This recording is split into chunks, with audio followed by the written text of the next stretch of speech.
So the Vision Hunt decree was repealed. Yes, it seems that you were right. But this is not to say that the almighty Shogun made a mistake. She has simply chosen to pursue eternity by a different route. I do not know whether the Shogun has finally found inner peace after protecting Inazuma over all these millennia.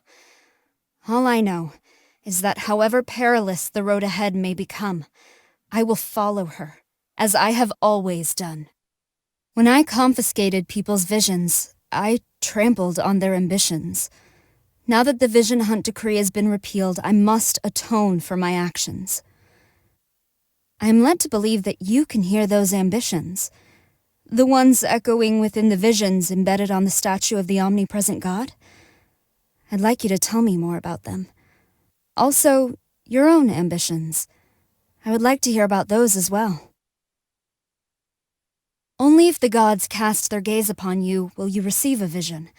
Since my own vision was granted by the almighty Shogun, I shall return it to her in the end, without hesitation, and with no regrets. Gujiai's actions often leave me with many questions.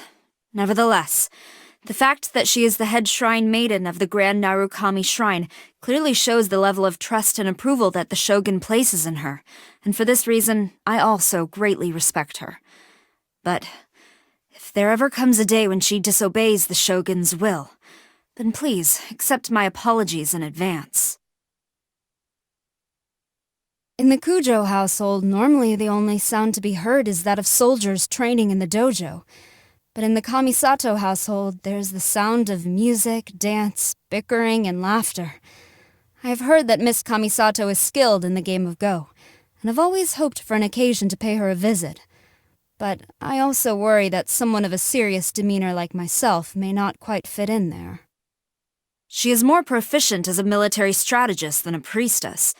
The way she uses directives to wage war is almost unheard of. I wonder if I should adopt this technique for commanding the Shogun's army. But this could lead us to a situation whereby war is waged at the negotiation table, each side with their pack of strategy cards, playing them one by one until a victor emerges. Then again, perhaps not. Gorou is to Sangonomiya Kokomi as I am to the Raiden Shogun. He is fiercely loyal, and I have great respect for this. It's a shame we're on opposing sides, so we'll never get to work together. Still, I am glad to have an admirable foe. Also, I hear he's a fifth-born son. That just makes it even better. As long as she is not setting off fireworks in my camp, I will cause her no trouble. Yes, I know. All else aside, her fireworks are spectacular and brilliant, and she deserves all the praise she gets. The issue for me is that fireworks are fleeting in nature. After one brief moment of dazzling light, all that remains is the pitch-black night sky, the same as before. So I often have to caution myself not to become too captivated by this illusory spectacle. It is transient, but Inazuma is eternal, and my mission is to protect Inazuma. The Tenryou Commission's estate is very large. It would serve us well to have a fine housekeeper, like Thoma, who would keep all the numerous and disparate household affairs in order.